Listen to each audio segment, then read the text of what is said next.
del tema que nos corresponde esta semana de inclusión educativa, políticas de educación educativa en México, en el mundo, y el documento que ustedes trabajaron, la presentación que se les hace en IEU, hace mucho énfasis en la OCDE, ¿verdad? Como un organismo internacional que incide en las políticas públicas de educación en México. Esto es un primer elemento que quiero analizar. Ustedes vayan tomando nota de las cosas que yo voy a decir, para que puedan en el ensayo debatir con los autores que van a estar leyendo. Yo voy a desarrollar un punto de vista, digamos, polemizando con esos autores y con las explicaciones que aparecen en esos textos. Ana Carla, ¿anda por ahí? ¿Y Ariel? ¿Se desapagaron sus cámaras? Sí. Ah, ¿no dejen sus cámaras? No, también se precisa. Así está bien. Ya estamos. Ahora, si pueden, dejen sus cámaras, porque como son tan poquitos, nos podemos estar viendo. Podemos ver. Bien. Entonces, primero, ¿conocen ustedes qué cosa es la OCDE? Pregunto. ¿Sabes, Ana Carlas? María de los Ángeles, ¿qué es la OCDE? Es una organización Ajá. que pues está como, bueno, son diversos países, ¿no? Que están organizados. ¿No? Bien, voy a darle algunos datos que tienen que saber, porque ustedes tienen que saber quién está detrás organizando las políticas públicas respecto a educación en México. Primero, la OCDE, que es la Organización para la Cooperación y el Desarrollo Económico. Fíjense cómo dice, muchachos, Organización para la Cooperación y el Desarrollo Económico, no dice el desarrollo humano, no dice el desarrollo social, no es una organización para el desarrollo educativo, es una organización para el desarrollo económico. La OCDE es un foro único donde los gobiernos de 31 países, 31 naciones, digamos que alrededor de 200 naciones en el mundo, la OCDE está constituida por 31 naciones. Y no solo cualquier naciones, son las 31 naciones más ricas del mundo. Los países de la OCDE producen el 60% de la riqueza mundial. Entonces dice, es un foro único donde el gobierno de 31 democracias y economías de mercado trabajan juntos para hacer frente a los desafíos económicos, sociales y aprovechar sus oportunidades. Estoy explicando esto a partir de un documento emitido por la misma OCDE. Hay dos términos que quiero que analicen de aquí. Economía de mercado. Cuando la OCDE dice economía del mercado, está diciendo neoliberalismo. Anoten, neoliberalismo. Ana Carla y María. ¿Qué es el neoliberalismo? Sí. Esta es una pregunta que hay que saber para saber quién está detrás de las políticas públicas educativas. Neoliberalismo es una doctrina económica, política, ideológica que se instala en el mundo a partir de la década de los 80 bajo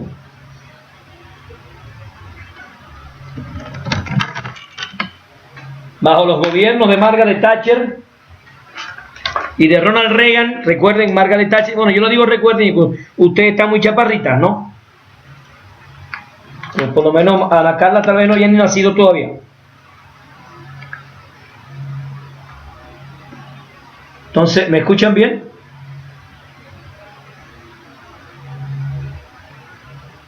Entonces yo decía, Ana Carla, el neoliberalismo se comienza a desarrollar en la década del 80 por los Estados Unidos bajo la presidencia de Ronald Reagan, un actor de películas del oeste bastante mediocre que llegó a ser presidente, y Margaret Thatcher, la primera ministra inglesa. Y el neoliberalismo se basa en algunos postulados importantes. Primero, el neoliberalismo establece que el Estado es ineficiente. Y como el Estado es ineficiente, entonces hay que tratar de que el Estado no se meta en la economía. Por eso la doctrina neoliberal intenta que todas las empresas públicas se vendan a privados, que se supone que son más eficientes que el Estado. Desengordar al Estado. Este neoliberalismo llegó a México con Miguel de la Madrid y se potenció con Carlos Salinas de Gortari. Ustedes saben que en México se vendió todo. Los ferrocarriles, las empresas mineras, las empresas acereras, Sicarta, la producción de fertilizantes, la producción de azúcar, los centrales azucareros de Oaxaca, etc. Todo eso se vendió. Porque la idea del neoliberalismo es que el Estado no es eficiente y por tanto hay que privatizar. Lo primero que tienen que saber entonces es que la OCDE es una organización internacional de los países más ricos del mundo que están a favor de la privatización en las naciones nuestras, porque ¿quiénes son los que compran? ¿Quiénes son los dueños de las, por ejemplo, las mineras mexicanas? No sé si ustedes saben que el 70% de las mineras mexicanas pertenecen a extranjeros, fueron vendidas a extranjeros para sacar oro, plata, níquel, los recursos naturales de México. Y no sé si ustedes saben, pueden buscar, cuando yo les voy a mencionar libros que ustedes anotan, ¿no? Para que ustedes después enriquezcan. Ustedes pueden buscar un libro que se llama El mineral o la vida. Ahora mismo no recuerdo la autora. El mineral o la vida, donde se explica los despojos que las empresas mineras le están haciendo a México. Entonces decía, la OCDE, estoy leyendo un documento de la OCDE, es una organización para la cooperación y el desarrollo económico, en donde los 31 gobiernos, ellos no le ponen gobierno, ellos llaman las 31 democracias y economías de mercado, trabajan juntos para hacer frente a los desafíos económicos. Ellos le llaman democracia. Para ellos la democracia son los países neoliberales, los demás no somos democráticos. Entonces, neoliberalismo, el Estado es ineficiente. Segundo principio del neoliberalismo es privatizarlo todo. Privatización a ultranza. Tercer elemento del neoliberalismo es que el Estado no se meta en la economía. Eso es un problema de las empresas. El Estado se queda reducido a un gendarme que vigila para que la masa, llamémosle como le podemos llamar a la masa de trabajadores, la masa oprimida, explotada, no sé, busquen un nombre, explotados, vilipendiados, despojados, no se rebelen, ¿no? O sea, es un Estado gendarme que su función es policíaca, vigilar a la gente para que la gente no se vaya contra las mineras, apresar a los líderes campesinos que se enfrenten a las mineras, que defiendan las tierras y las aguas de sus pueblos, de sus territorios. Pero el mercado tiene que, el Estado tiene que dejar el mercado libre, hacer las cosas, porque se supone que el mercado solo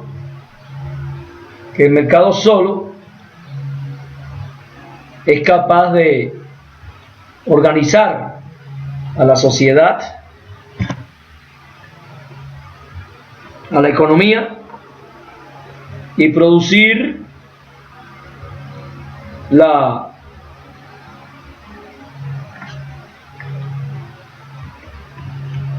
el mayor desarrollo posible. Cosa que además, me voy a explicar hoy, no es cierto. Entonces la OCDE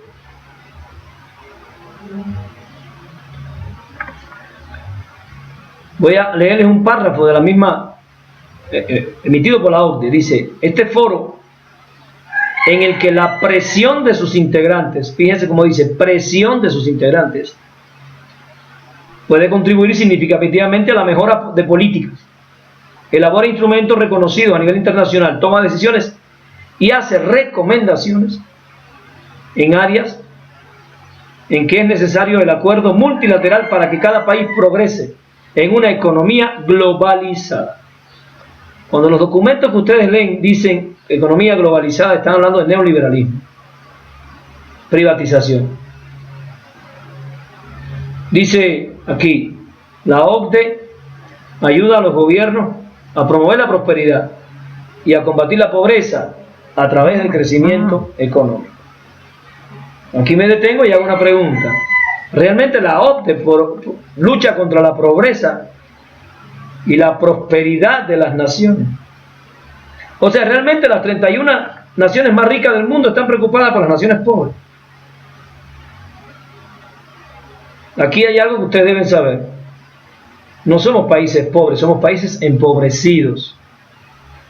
Somos países cuyos recursos están siendo robados hacia el extranjero y por el extranjero. Voy a darles algunos datos de nuestro territorio. América Latina, del Río Bravo a la Patagonia. No voy a incluir a Estados Unidos ni a Canadá.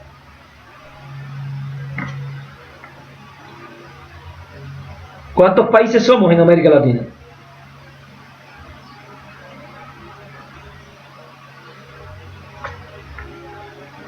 Ahí, Carla.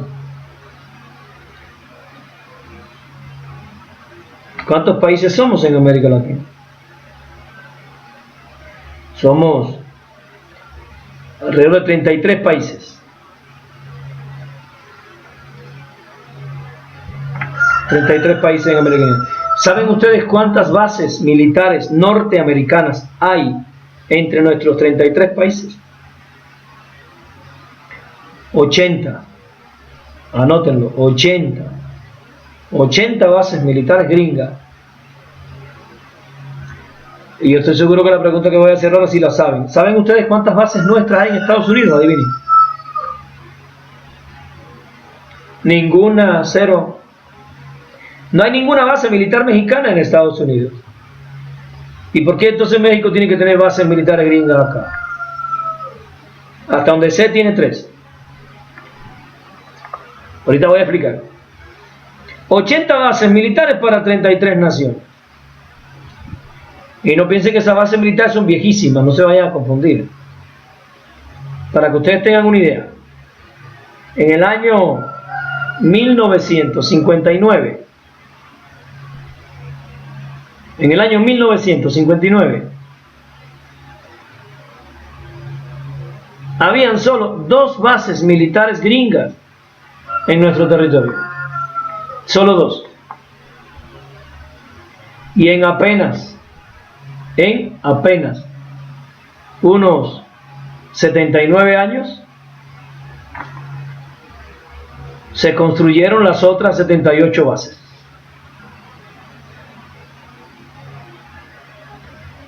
¿Por qué tenemos tantas bases gringas, americanas acá? Bueno, alguien nos va a decir, pues nos están cuidando, ¿no? ¿Pero de quién, no? Sí, bueno, para que ustedes tengan una idea. El país que más bases militares norteamericanas tiene, que es Colombia, es el mayor productor de estupefacientes del territorio nuestro. Vaya, para que ustedes vean que las bases gringas no están aquí para acabar con la droga. Porque si fuera así, en Colombia no habría droga, porque tiene alrededor de 7 a 9 bases militares norteamericanas ahí en su territorio. Están aquí para controlar nuestros recursos. Si ustedes buscan en internet, cuando tengan un tiempito,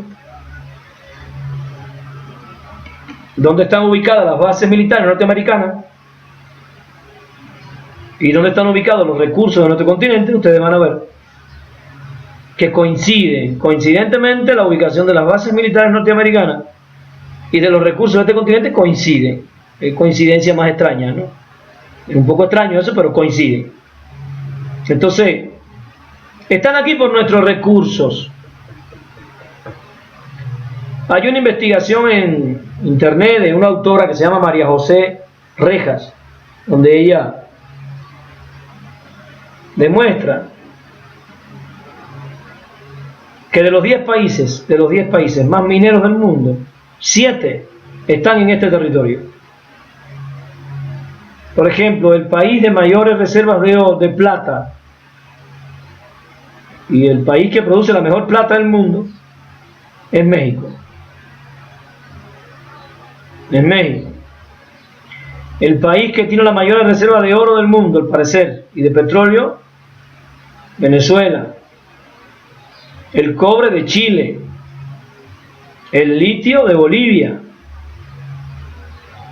El agua de toda la cuenca amazónica. Este continente es el que tiene las mayores reservas de agua del planeta. Y ya en el mundo ahí se conoce más de 30 países que tienen crisis por agua. Y las guerras del futuro no van a ser por petróleo, van a ser por agua. Nadie necesita petróleo para vivir, pero el agua sí. Y si ustedes le echan una miradita a México, ustedes, si nos ponemos suspicaces, porque a veces hay que ser suspicaz, y le echamos una miradita a México, ustedes van a descubrir que en México, si tú quieres tomar agua, la tienes que comprar. Y si no tienes dinero para comprarla, te mueres de sed en el medio de Oaxaca, porque ya nadie te da un vaso de agua. Porque el agua, eso no lo dice para que la gente no se entere, produce más ganancia que el petróleo. Y necesita menos inversión, porque nadie tiene que invertir. Nada más que tiene que abrir un hueco ahí, llegar al manto freático, poner una turbina y ya tienes agua. No tienes que tener refinería como el petróleo, no tienes que tener...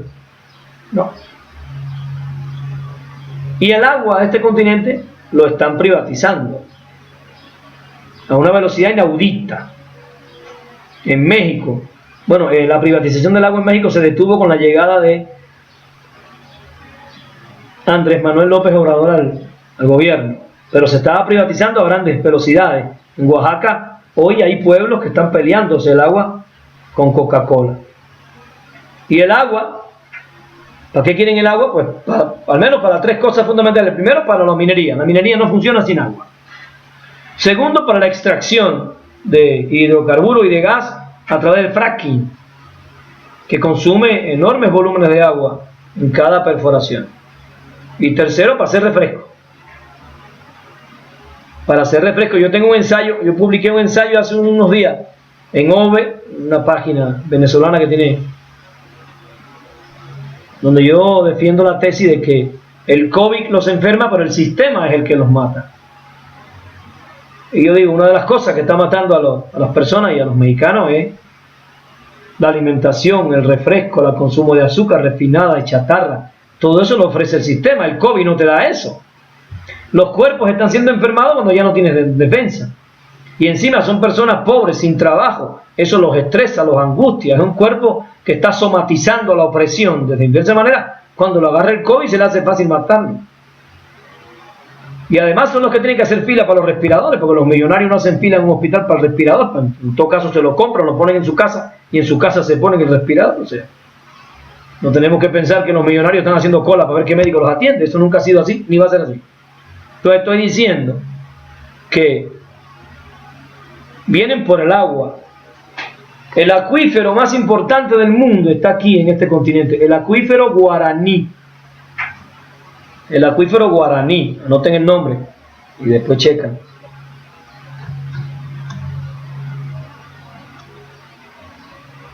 Lo asombroso es que yo digo estas cosas y a veces la gente no sabe que esto es así. Porque ni las televisoras, nadie está dando esa información porque al sistema no le conviene. La televisión pública mexicana pasa de Laura Bozzo al Chavo del Ocho, a Bob Esponja y al Mañana de la Mañanera. Y ahí entretienen a la gente todo el tiempo, no le da información. La gente no tiene capacidad de analizar la realidad porque no sabe. No tiene información para ser crítico. Entonces estoy diciendo, estamos en un mundo donde ha habido una enorme privatización de la riqueza. Ustedes pueden buscar, si lo desean, informes de la Oxfam. Oxfam se escribe O-X, informes de la Oxfam.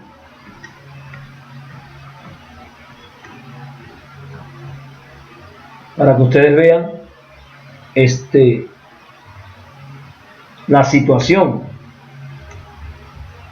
en la que vive la mayoría de los seres humanos del mundo. Y en México, porque ya hay un informe de Oxfam México que los datos que está dando son realmente impresionantes. Impresionantes. Entonces, les voy a dar un dato. En el mundo, ahorita,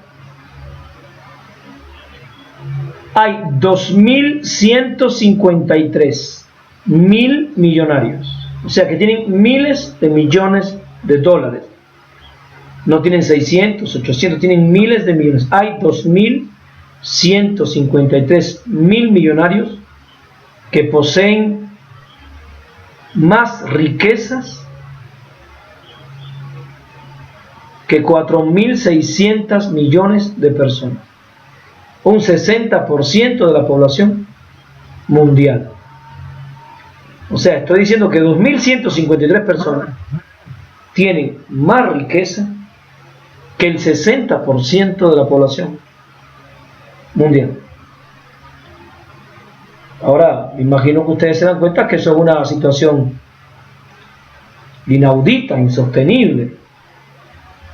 Y esos 1.000 millonarios pertenecen a la OCDE.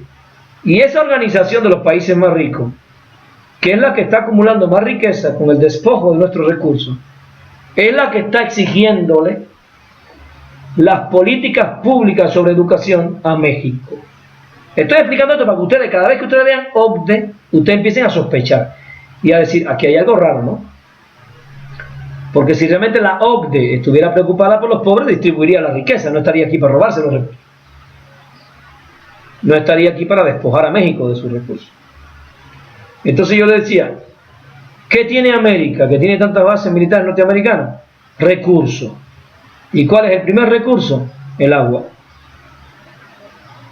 El agua. Somos el continente que tiene más agua en el mundo.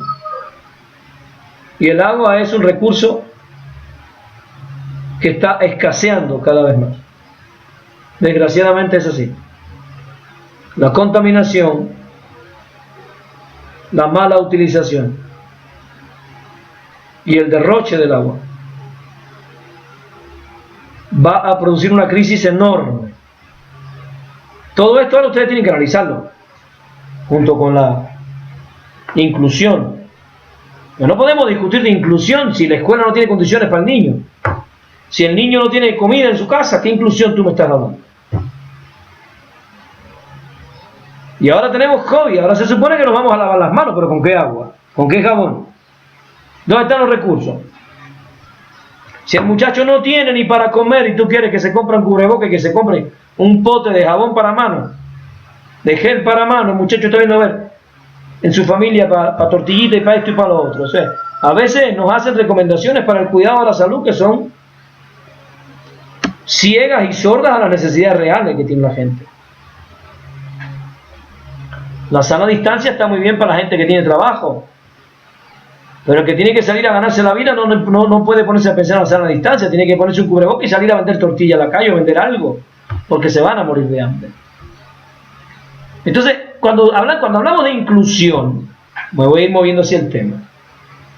Estamos obligados a tener una visión holística, integradora de la inclusión. La inclusión no es un proceso que se pueda ejecutar desde la escuela sin que coexistan políticas públicas que resuelvan el problema del hambre, de la pobreza, de la miseria, de la exclusión de millones y millones de niños que tal vez pudieran ir a la escuela pública, pero van con hambre y llegan a la casa y lo que tienen es un papá alcohólico, un papá que emigró, una madre sola. Y estamos pensando que ese niño le va bien en la escuela. Y ahora con el COVID, imagínense ustedes, ustedes mismos, que no se incluyen en los pobres de este país porque se pueden pagar una maestría, realmente es así. Y están pasando trabajo para conectarse. Y el otro anda por allá, sabe Dios en qué monte se quedó, que empezó a llover y se desconectó. Con un teléfono. ¿Cuánta gente en este país tú crees que tiene un teléfono y tiene la posibilidad de irse a un internet y una computadora para conectarse, para ver clases? ¿Cuántos niños realmente tienen esas condiciones? Entonces, yo creo que deberíamos pensar, si vamos a hablar de inclusión, primero entender la inclusión de todos los niños, de todes. Voy a usar el término todes para no usar todas y todos. De todos los niños, y todos además incluye todas las orientaciones sexuales, y a todas las personas, todas las diferencias. Por eso digo, si vamos a hablar de inclusión, tenemos que hablar de todos los niños, y hablar de las condiciones que el Estado, el país, la comunidad y la familia le están creando a esa criatura, para que él pueda enfrentar el proceso educativo en una condición favorable. Estoy hablando de una condición psicológica, condición física, condición de seguridad material. No hay inclusión sin eso. No puede haber inclusión educativa donde hay exclusión social. Es una cosa que tenemos que entender. Estamos discutiendo de incluir al niño cuando tenemos todavía más de 50 millones de pobres en este país. Entonces,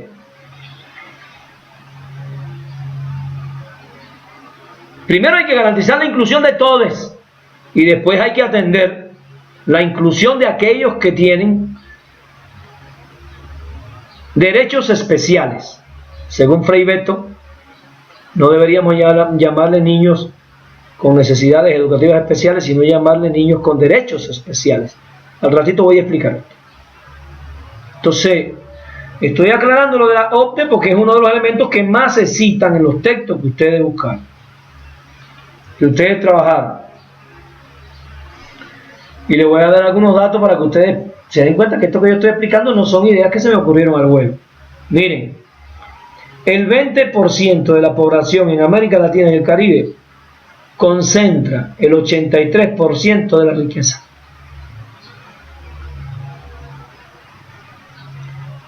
El número de millonarios en la región ha pasado de 27 a 104 desde el año 2000 hasta acá. O sea, en 20 años, el número de millonarios pasó de 27 a 104.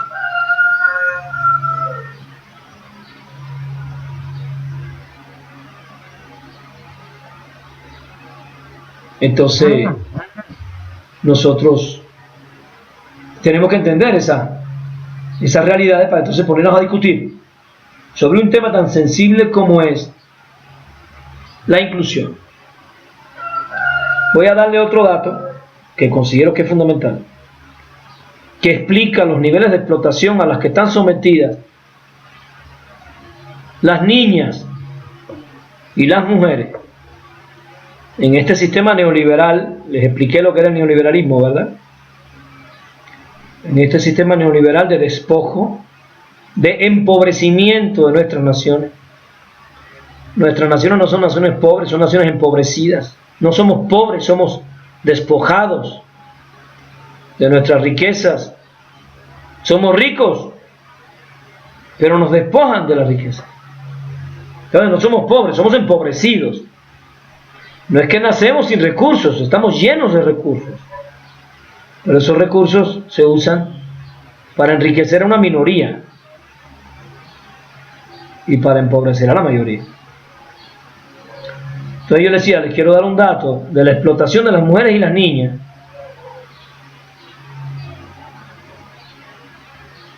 Las mujeres y las niñas dedican al trabajo doméstico, no remunerado, 12.500 millones de horas diariamente. Dije 12.500 millones de horas al día. Si sumamos el trabajo de todas las niñas y todas las mujeres. No remunerado. No remunerado significa que usted en su casa lava, plancha, friega, cocina, pone la mesa y a usted a nadie se le ocurriría pagarle eso. ¿No? Y yo le pregunto aquí a Ana Carla, ¿no? Oye, Ana Carla, ¿y tu abuela qué hace? Ella es ama de casa. Y a Ana Carla no se le ocurriría decirme, pues ella tiene un retiro porque toda la vida fue ama de casa, porque el sistema capitalista no reconoce el trabajo de la mujer en la casa y por supuesto ni lo paga, ni pasan a retiro, trabajan hasta que se mueren.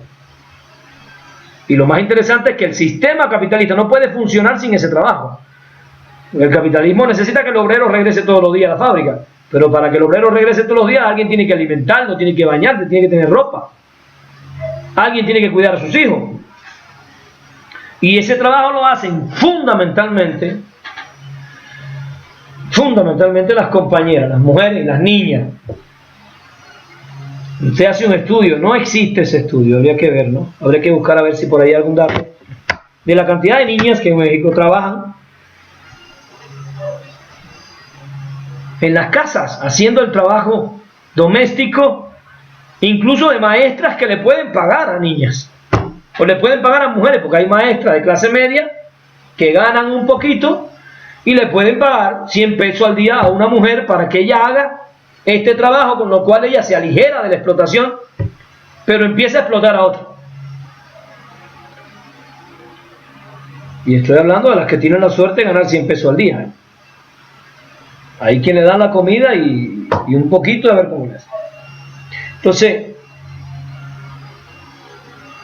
estoy proponiéndoles que el término inclusión lo veamos en toda la dimensión social que debe implicar.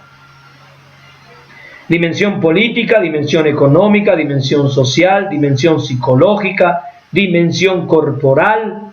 No puede el Estado estar discutiendo de la inclusión educativa cuando en la misma escuela le vende Coca-Cola al niño y chatarra al niño. Eso no es inclusión, eso es mercantilizar la escuela, abrir los espacios escolares para que las grandes empresas multinacionales lucren con la salud de un niño mientras nosotros discutimos en las altas cátedras de inclusión educativa.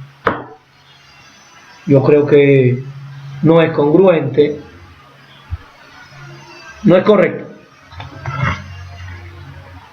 Por eso estoy proponiendo inclusión educativa que se convierta en un término más amplio.